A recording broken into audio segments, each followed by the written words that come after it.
नमस्कार दोस्तों, mentor fluent YouTube channel पर बेस्ट सेलर मैं मन हूँ दीप त्रिवेदी पुस्तक के हिंदी ऑडियो बुक समरी में आपका स्वागत है। एपिसोड 3 मेरी संरचना। चलो, यदि आप मान लेते हैं कि आप बीमार हैं तो मैं आगे आपको मेरी संरचना के बारे में बताता हूँ। इससे आपको न सिर्फ मुझे समझने बल्कि मेरे उपद्रवों से बचने में भी बड़ी सहायता मिलेगी।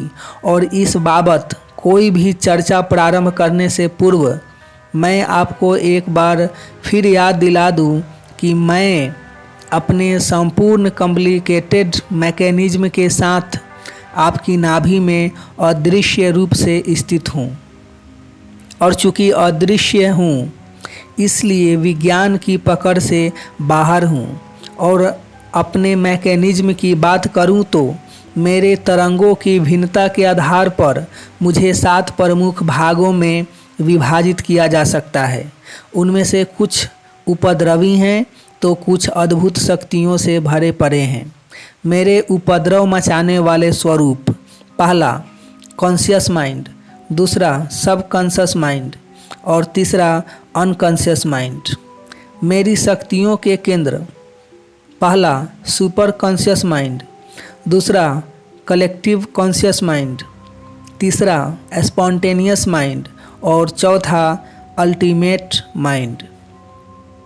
मेरे इन 7 स्वरूपों के स्वभाव सर्वथा भिन्न हैं और उस पर खूबी यह कि आप जब भी व जिस भी मन में रहते हैं उसका स्वभाव स्वतः ही बाहर प्रकट हो जाता है। वहीं यदि मन के प्रकारों की बात करूं तो भले ही इनमें से कुछ उपद्रवी व खतरनाक हैं परंतु साथ ही कुछ विलक्षण शक्तियों से भी भरे पड़े ही हैं। और इसका सीधा अर्थ समझे तो आपके जीवन का फैसला सिर्फ आप कौन से मन में जी रहे हैं उससे होता है। और अब इससे पहले कि आगे मैं आपको मेरे इन 7 स्वरूपों के बारे में विस्तार से कुछ समझाऊं, आपको छोटे बच्चों का मन समझना होगा और उसी से आपको मेरे तमाम स्वरूपों, उनके प्रभाव व उनके क्रियाकलापों को समझने में आसानी होगी। तथा यहाँ यह भी स्पष्ट कर दूं कि संभावना के हिसाब से सभी बच्चे करीब करीब एक सा मन लेकर पैदा होते हैं। यानी पैदा होने के समय मन के तल पर बच्चों में ज़्यादा भेदभाव नहीं होता। बच्चे में जो भी आपसी भेदभाव होते हैं वे उनके डीएनए तथा जीन्स के कारण होते हैं और जाहिरी तौर पर उनके वे सारे भेद उनकी शारीरिक बनावट, स्वास्थ्य व ब्रेन तक ही सीमित रहते हैं। फिर बच्चों के मन पर लौट आऊं तो बच्चे प्रमुखता से 2 ही भाषा जानते हैं, एक प्रेम की व दूसरी क्रोध की। और ये दोनों ही संसार की सबसे शक्तिशाली ऊर्जा है। विश्व के परिप्रेक्ष्य में देखें तो भी ऊर्जा वस्तुओं के मिलना यानी प्रेम से प्रकट होती है।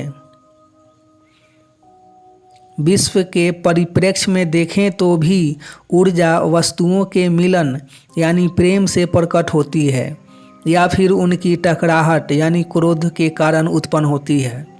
वैसे ही यदि आप किसी में कुछ परिवर्तन लाना चाहते हैं तो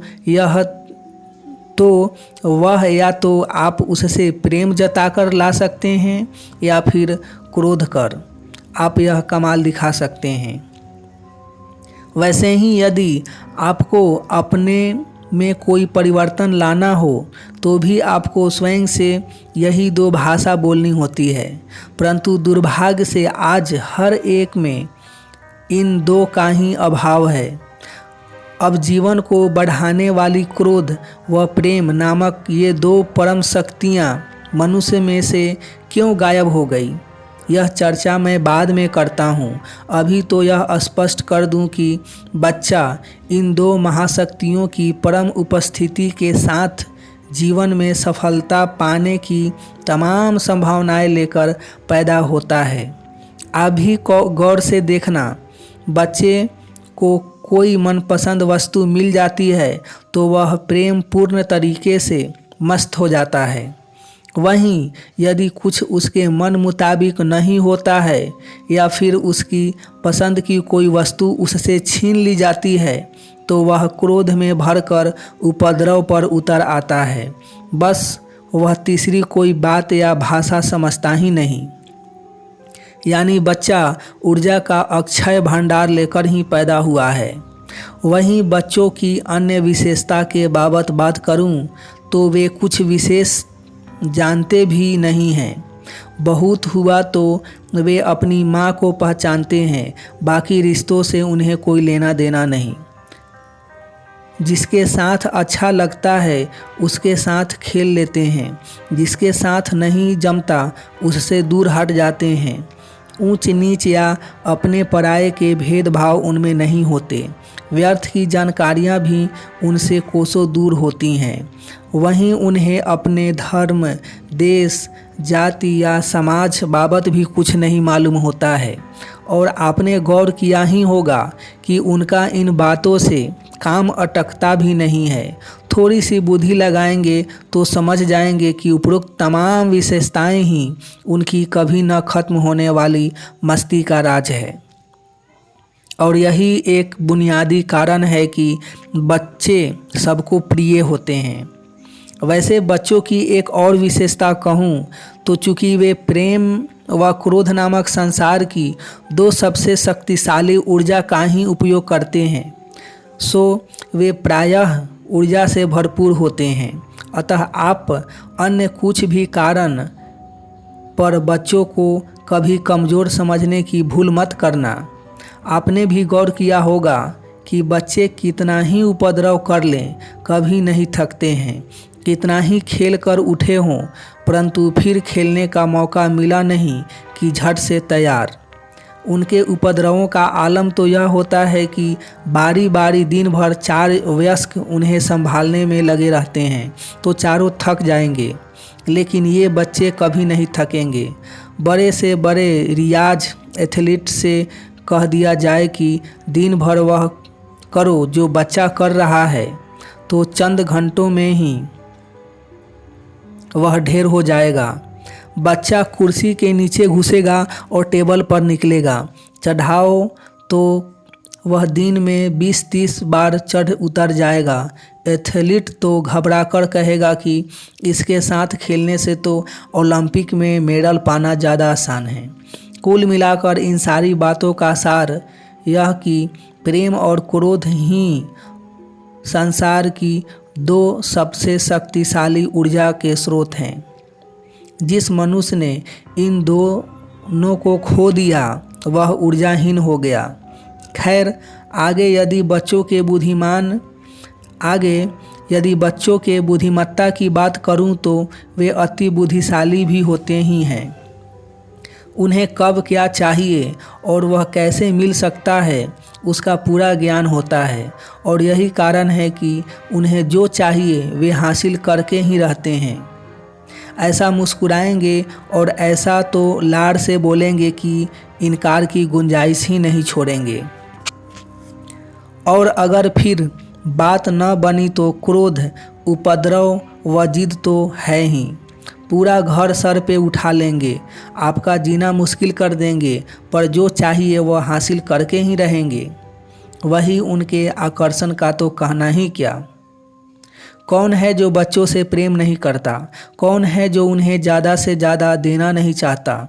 बच्चों के आकर्षण का आलम तो यह कि बड़े से बड़ा क्रूर मनुष्य भी उनके साथ दुष्टा नहीं कर पाता।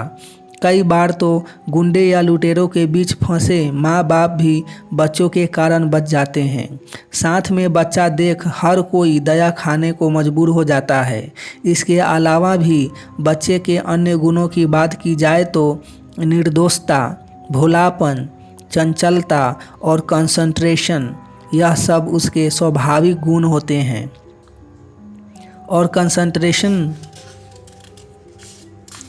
कंसंट्रेशन की तो बात ही मत करो, ध्यान तो उनका परम होता है। आपने भी देखा ही होगा कि बच्चे कितने ध्यान से खेलते हैं।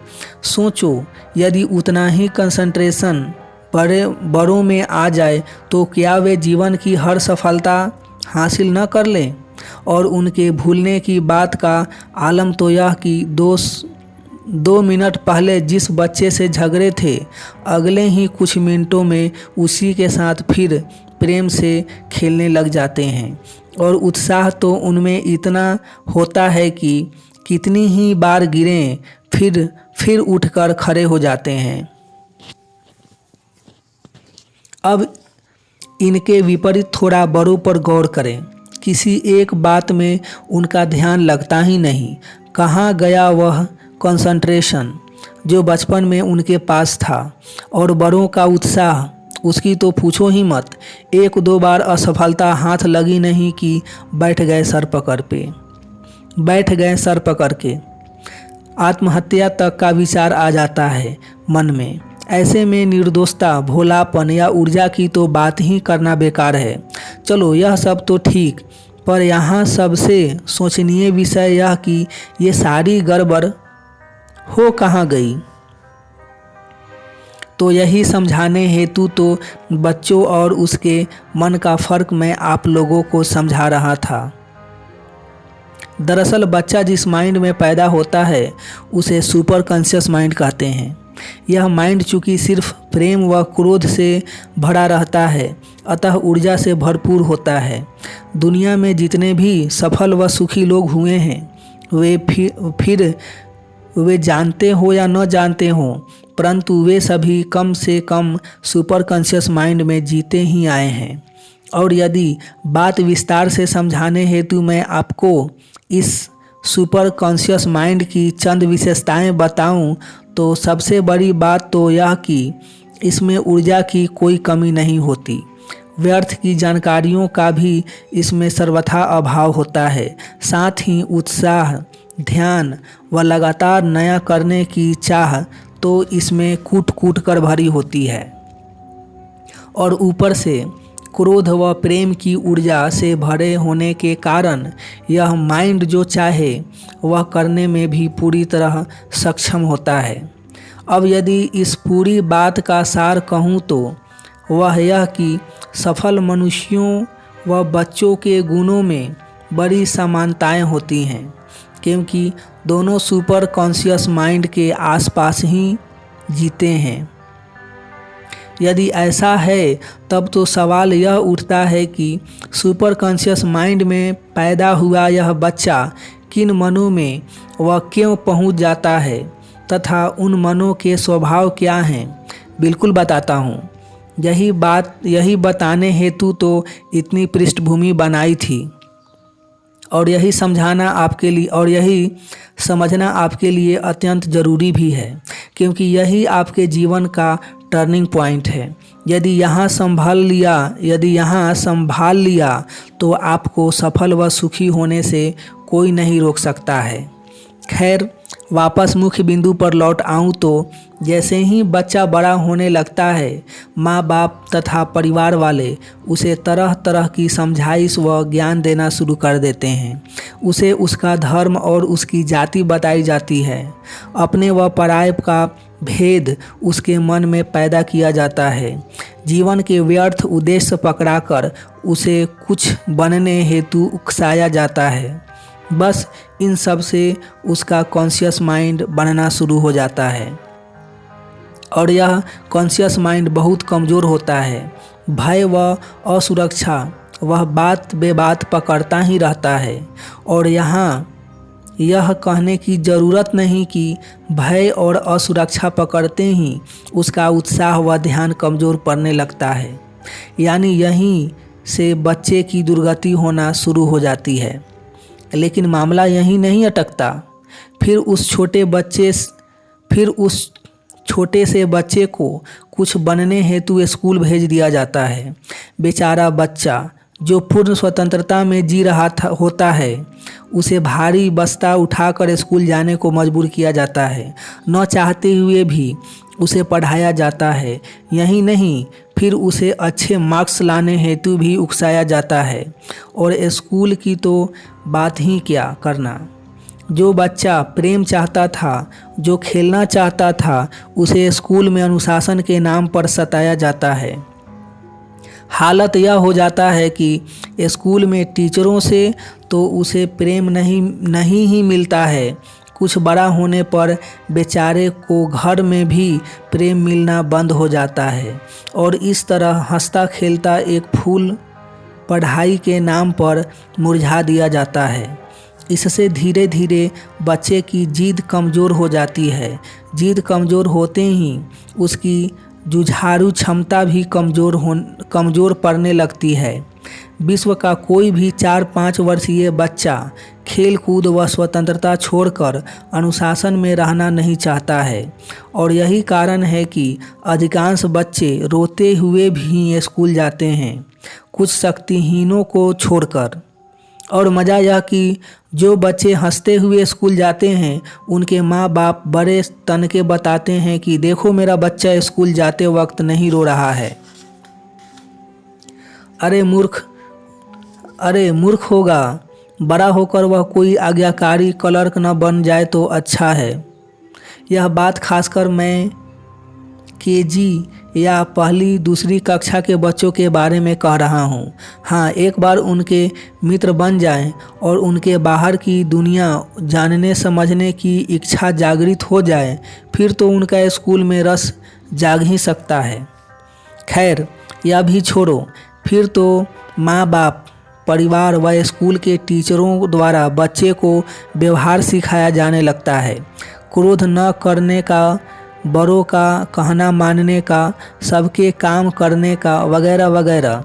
अब बच्चा जो ऊर्जा के भंडार है, जो स्फूर्ति व अपनी मर्जी से जीना चाहता है, जो स्वस्फुरित अपनी मर्जी से जीना चाहता है, उसे अकारण मुर्दा व नौकर बनने की प्रेरणाएं दी जाने लगती है।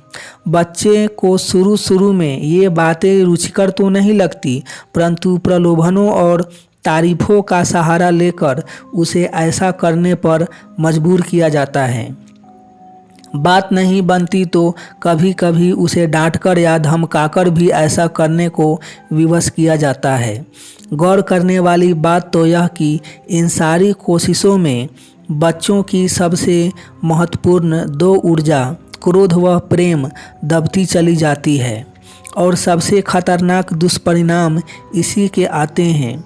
यह बात बड़े ध्यान से समझने जैसी है। दरअसल बच्चों का जिस मात्रा में प्रेम दबता है, उसका वही दबा हुआ प्रेम रूपांतरित होकर उसे भावुक बना देता है। फिर वह हताशा, सहानुभूति, दया वगैरह भावों से ओतप्रोत होता चला जाता है। और फिर उसके यही सारे भाव उसके सबकॉन्शियस माइंड का निर्माण करते चले जाते हैं।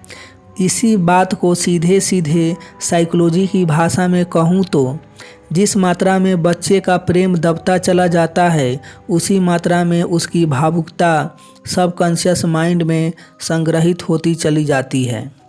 लेकिन दुर्भाग्य से बच्चों की दुर्दशा की कहानी यहीं समाप्त नहीं होती। बच्चा स्कूल जाना नहीं चाहता पर जाना पड़ता है।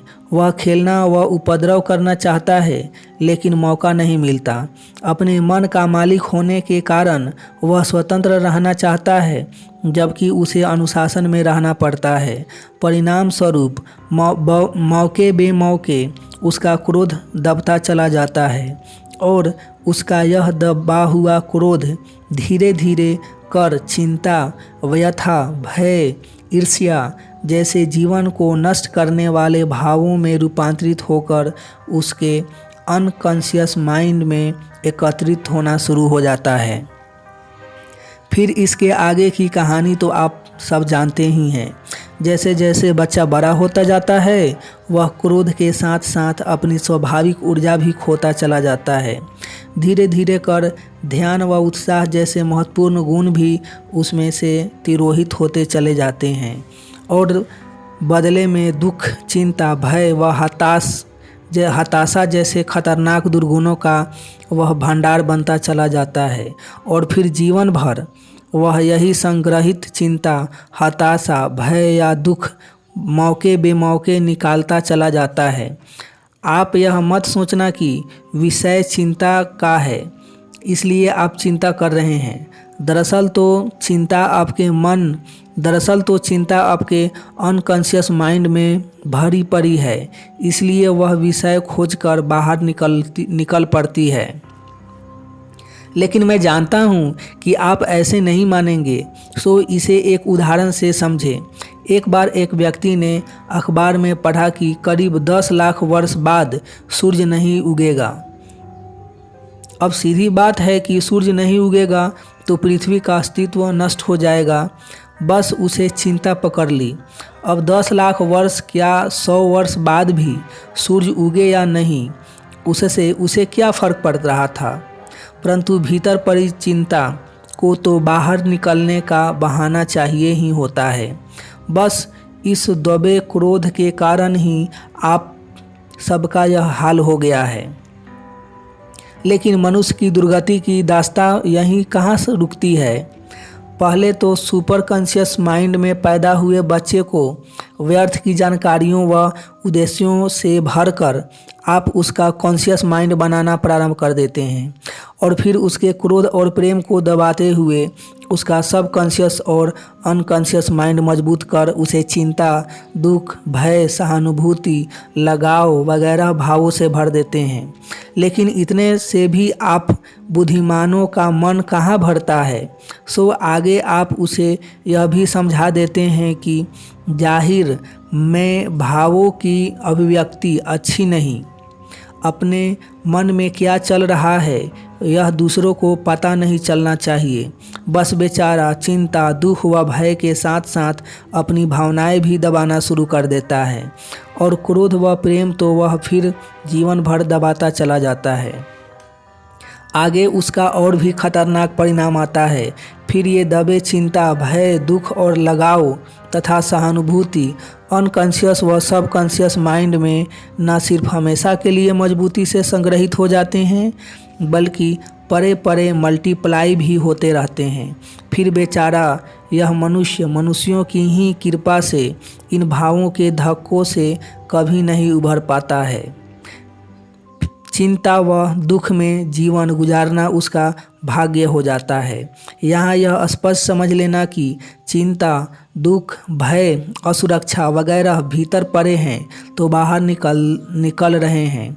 यह मत समझना कि आपका जीवन कुछ ऐसा है या परिस्थिति ऐसी है इसलिए आपको चिंता पकड़ रही है या फिर इसलिए आपको इन भावों में जीना पड़ रहा है। हालांकि यह बात विस्तार से मैं आपको आगे समझाऊंगा। अभी तो 100 बातों की एक बात यह कि बच्चों को बड़ा करते न आना और जाने अनजाने उनके कॉन्शियस सब कॉन्शियस माइंड, अनकॉन्शियस माइंड मजबूत करते चले जाना ही उसकी दुर्गति का सबसे बड़ा कारण है। और आपके इन चक्रों से बचा लाखों में कोई एक ही सफल व सुखी नज़र आ रहा है और वह भी वो जो अपने सुपर कॉन्शियस माइंड की स्थिति को संभाले रखने में सफल हो पाया है। यह 2 तरीके से संभव है। एक, या तो बच्चे स्वयं इतना जिद्दी व शक्तिशाली हो कि वह किसी और के चक्कर में पड़े ही नहीं, या दूसरा माँ बाप व टीचर इतने समझदार हों कि उसके साथ व्यर्थ की ज़बरदस्ती न करे। लेकिन मेरी यह बात पत्थर पे लिख लेना कि दुनिया का कोई भी बच्चा अपने सुपर कॉन्शियस माइंड की स्थिति बचाए रखे बगैर किसी भी क्षेत्र में कभी भी सफल व सुखी नहीं हो सकता। साथ ही यह भी तय जाने कि जिस किसी भी बच्चे ने अपना सुपर कॉन्शियस माइंड संभाल लिया उसे सफल व सुखी होने से कोई नहीं रोक सकता। और आपका विज्ञान भी करीब करीब यही बात कहता है कि यदि वैज्ञानिक कहते हैं कि बच्चे का 80% से ज़्यादा मानसिक विकास उसके बचपन में ही हो जाता है, तो वे गलत निष्कर्ष पर नहीं पहुंचते हैं। उनकी बात 100% सही है। इस हेतु वे वाकई बधाई के योग्य भी हैं। मैंने भी यहाँ यही समझाया कि किसी भी बच्चे की प्रतिभा क्या होगी, यह इस बात पर निर्भर करता है कि कितना वह अपने सुपर कॉन्शियस माइंड को सलामत रख पाता है। और निश्चित ही इसका पूरा दारोमदार परिवार व स्कूल के टीचरों पर है। उन्हें बच्चों की अच्छी व उनकी स्वच्छंदता का सम्मान करना सीखना ही होगा। उन्हें बच्चों की इच्छा व उनकी स्वच्छंदता का सम्मान करना सीखना ही होगा। उन्हें बच्चों को भेदभाव वाली बातें सिखाने व उन पर उटपटांग तथा बिना जरूरी अनुशासन लादने से हर हाल में बचना ही होगा। और व्यर्थ के बुद्धिहीन शिक्षाओं से तो उसे सर्वथा दूर रखना होगा। बच्चा है, उसे व्यर्थ गंभीर करें ही मत। स्कूल में वातावरण ही ऐसा बच्चों के अनुकूल बनाएं कि बच्चों का घर पर मन ही न लगे, उसे अपने घर की याद आए ही नहीं, तब तो सब बच्चा रहेगा। परंतु यदि स्कूल बच्चे को काटने दौड़ रही है, तो फिर ऐसी स्कूल में जाने से तो स्कूल न जाना ही उसके लिए बेहतर होगा। वरना ध्यान रखना, बड़ा होते होते बच्चा अपने सारे महत्वपूर्ण गुण खो देगा। और मेरी इस बात को मनुष्य का आज भी चिल्ला कर सिद्ध कर ही रहा है। मनुष्य ने चाहे जितनी प्रगति कर ली हो, परंतु सफल मनुष्यों के अनुपात को वह आज भी उतना नहीं सुधार पाया है जितना इतनी प्रगति के बाद सुधर जाना चाहिए था।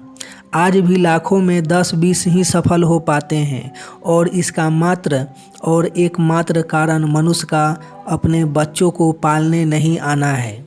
क्योंकि बच्चों की स्वाभाविक प्रतिभा को निखारना तो लाखों में 10-20 को ही आता है।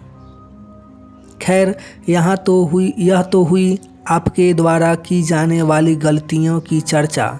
दूसरी ओर इसी संदर्भ में एक और बात भी अत्यंत महत्वपूर्ण है, और वह मेरे स्वभाव को लेकर है, तथा उसे भी विस्तार से समझना उतना ही जरूरी है। दरअसल बात यह है कि मैं स्वभाव से ही पूर्ण स्वतंत्र व स्वच्छंद हूँ। यदि मुझे व्यर्थ दबाकर रखने की कोशिश की गई, तो उसके दुष्परिणाम मनुष्य को भुगतवाकर ही छोड़ता हूँ। हालांकि मेरे इस स्वतंत्र स्वभाव के कारण मेरी बड़ी बदनामी भी हुई है। युगों से मनुष्य अपने जीवन के कष्टों के लिए मुझे जवाबदार ठहराता आ रहा है, जबकि मैंने अपनी स्थिति स्पष्ट कर दी है। मैं स्वभाव से स्वतंत्र हूँ और किसी भी प्रकार की ज़बरदस्ती मुझे पसंद नहीं। अतः याद रख लेना कि मेरे साथ की जाने वाली किसी भी प्रकार की ज़बरदस्ती का परिणाम भोगना ही पड़ेगा।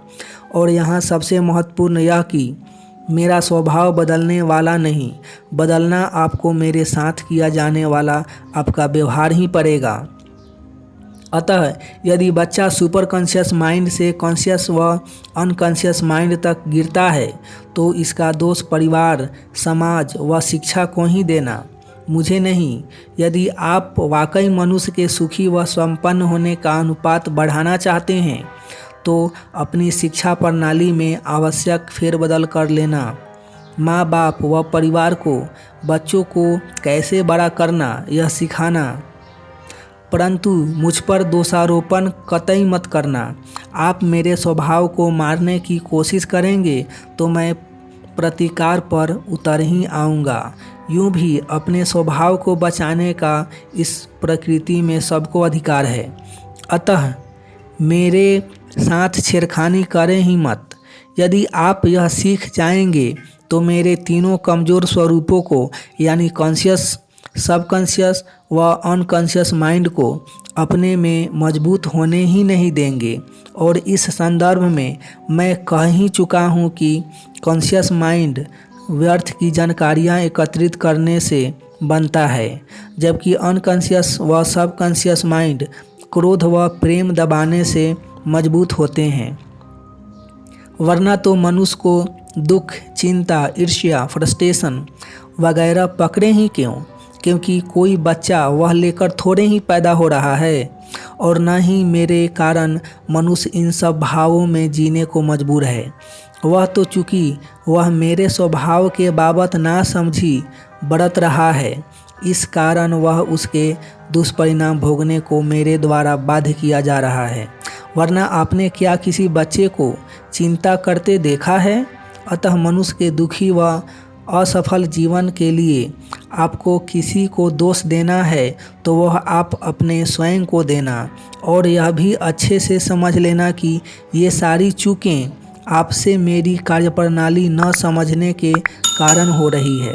मिलेंगे नेक्स्ट एपिसोड में, तब तक अपना ढेर सारा ख्याल रखिए, लाइफ को एंजॉय कीजिए, मस्त रहिए। आपका कीमती समय देने के लिए आपको बहुत बहुत धन्यवाद।